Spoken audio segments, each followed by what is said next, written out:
Chapter 3, The Happy Prince. This chapter is about the statue of a happy prince which was erected by his courtiers after he died. So this story tells us about how a swallow also sacrifices her life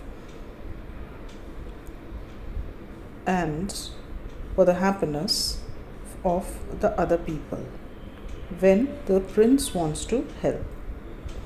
High above the city, on a tall column, stood the statue of the happy prince. One night, a little swallow, while on the way to Egypt, decided to rest under the statue. Now, this swallow was actually going towards Egypt because it was warmer there and cold winter season was setting in. It would start snowing very soon.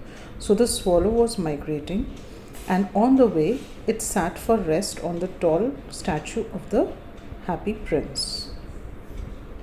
"Who are you? Why are you weeping? You have quite drenched me. I am the happy prince." So the swallow asked this statue of the prince that who he is and why is he weeping, why is he crying so much. The swallow is literally covered, thoroughly wet with the tears. So the prince told him that he is the happy prince. When the prince was alive, he did not know grief. He did not know sadness. He lived in the palace of Sans Souci, where the sorrow was not allowed to enter. So he lived in a palace where the sorrow was not allowed to, sadness was not allowed to enter. He only played and danced. The whole day the prince played and danced. His courtiers called him the happy prince. Therefore, the subordinates, the people below him, they called him the happy prince who were working for him. "After I died, my courtiers set me up here so high that I can see all the ugliness and all the misery of my city. And though my heart is made of lead, yet I cannot choose but weep." He says that although when I died, my courtiers, they made a statue so up high here in the middle of the city, and now I can see all the sadness that is there in the city, and I can't stop crying, although my heart is made of lead. "What is he not made of? Made of solid gold?" The swallow was thinking that he seems to be looking at the statue. He said he's made of solid gold. Far away in a poor house is a woman seated at a table. The prince can see very far away a poor lady sitting on a table, near the table. Her face is thin and her hands are coarse. That means her hands are rough, red, all pricked by the needle, for she is a seamstress. He's saying the prince can see from the distance, and he can see that her hands are pricked with needles. They are very rough and red because she's a seamstress. That means she stitches clothes. And in the bed, in the corner of the room, her little boy is lying ill with fever. In the corner of the room, he can see a little son lying down with fever. His mother has nothing to give him but river water. So there's only river water that the mother can give him. She's not got enough money.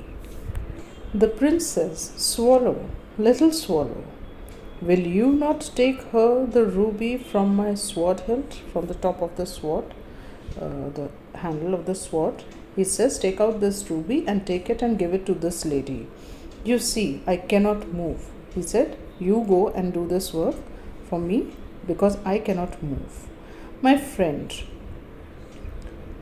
friends are waiting in Egypt." The swallow said, "My friends are waiting in Egypt. I have to go." "Swallow, little swallow, will you not stay with me for one night and be my messenger? He says that please stay for one night and help these people. Be a messenger to them. The boy is so thirsty, and the mother is so sad. Okay, I agree to stay for one more night. So the swallow agrees to stay for one more night and takes the ruby from the sword hilt of the prince and gives it to the poor woman. Then, how cool I feel. I must get better. Now, the poor child, he's talking to himself. He's saying, I think I feel cooler and maybe I will be better. Now, the swallow, he puts the ruby there and goes away back to the prince. It is curious, but I feel quite warm now, although it is so cold.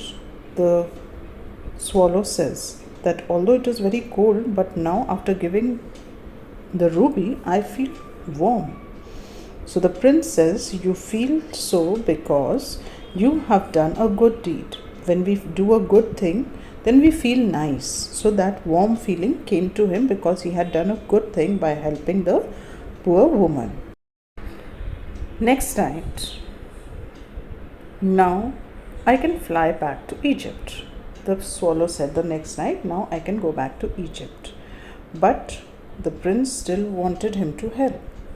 Please stay for one more night, for away across the city I can see a young man in a garret trying to finish a play, but he is too cold to write any more.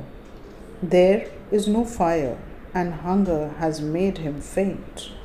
So the prince tells the swallow, please wait for one more night, because see, at a distance I can see in a garage kind of a place, in a small, very old place, I can see a young man who's trying to finish, he's writing a play and he's wanting to finish it, but he is so tired, he's hungry and he's feeling so cold, and there is no fire, no wood to burn the fire. So now the swallow agrees. I will wait for you for one more night longer. Shall I take another ruby? Alas, I have no ruby now. My eyes are all that I have left. They are made of rare sapphire. So he says that my eyes are made of rare sapphire. There is no more ruby left. So you can take the ruby, take the sapphire, pluck it out and out of them and take it to him. He will sell it to the jeweler and buy food and firewood and finish his play. So the prince says to take out the sapphire from his eye, one of the eye, and give it to this young man so that he can sell it to the jeweler and buy money to buy wood and food for himself. And also then he will be able to finish the play. Now the third night. I must leave. The chill and snow will soon be here. The swallow says, I should go now because it's going to be more cold now. The prince says, in the square is a little match girl who sells matchsticks. Her matches have fallen into the gutter and are all spoilt. Her father will beat her if she does not take home some money, and she is crying. Pluck out my other eye and give it to her, and her father will not beat her. So now the prince sees a girl who's sitting and crying because all the matches that she sells has fallen into the gutter and have spoiled. So now she will not be able to take any money home and her father will beat her. So the prince says, you take the other sapphire also from my eye and give it to her. The swallow says, I will stay with you one night longer, but I cannot pluck out your eye. You would be quite blind then. The swallow says, I will stay for one more night, but I cannot pluck your eye. You will turn blind. The prince says, swallow, swallow, little swallow, do as I command you. The prince says, do as I tell you. The swallow plucks the sapphire from his eye and takes it to the girl. What a lovely bit of glass. It was shining very brightly. The girl saw it and she was very happy to see it. Swallow comes back. You are blind now, so I will stay with you always. Now the swallow feels really bad and upset and sad that the prince is blind now. So the swallow decides to stay with the prince. The swallow narrated the misery of the city to the prince. Leaf after leaf of the fine gold the swallow picked off and gave to the poor, till the happy prince looked quite dull and grey. So now the swallow would tell who would see from there and look at the people and whoever needed help. He told the prince, and layer after layer he would take out the gold of which the statue was made of and would give it to the poor people and help them. And now slowly the statue of the prince started to look very dull and grey. Then the snow and frost came. It became very cold. Snow started to fall. The poor little swallow grew colder and colder, but he would not leave the prince, whom he loved too well. Now the swallow actually started to love that prince so much that he didn't want to leave, even though he was feeling very cold. He started to grow very cold. But at last he knew that he was going to die. He had just strength to fly up to the prince's shoulder once more. Now the swallow had turned so cold that he realized that now he was going to die. He only had that much strength that he could, from the feet of the prince, he could fly up to his shoulder. Goodbye, dear prince. Will you let me kiss your hand? The prince thought that I'm glad that you are going to Egypt at last, little swallow. So the prince thought maybe all the people have been helped, and so the swallow is saying goodbye to him, and he's saying that okay, you go, and I'm happy that you are now going to Egypt at last. So the swallow said, I'm going to the house of death. So that means he's going to die. He tells the prince, I'm going to die, I want to kiss your hand once. Saying so, the swallow fell down dead at the prince's feet.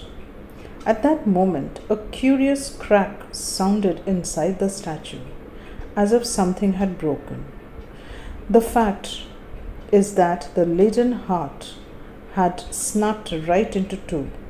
Soon they pulled down the statue of the happy prince and melted it in the furnace. But his leaden heart would not melt, so it was thrown into a rubbish heap, where the dead swallow was also lying. So now as the swallow said goodbye, it fell down at the prince's feet, and suddenly the prince felt sad, and his leaden heart broke into two pieces. Since the gold all had gone from the statue, so the people, they brought it down and melted it in the furnace. But when they were melting the statue, the leaden heart did not melt. So they threw it in the rubbish area where all the rubbish was, and where the body of the dead swallow was lying. Then one day, God told his angel to bring him two of the most precious things in the world. And the angels brought the heart of the prince and the dead swallow. Here is the heart of the happy prince and the dead swallow. God was very happy, and he said, You have rightly chosen, for in my garden of paradise this little bird shall sing forevermore, and in my city of gold the happy prince shall praise me. So God was very happy. He said, this little bird will always sing, and the prince will always be happy and praise me. So this is the story of the sacrifice of the life of this little swallow and the statue of the prince that helped people.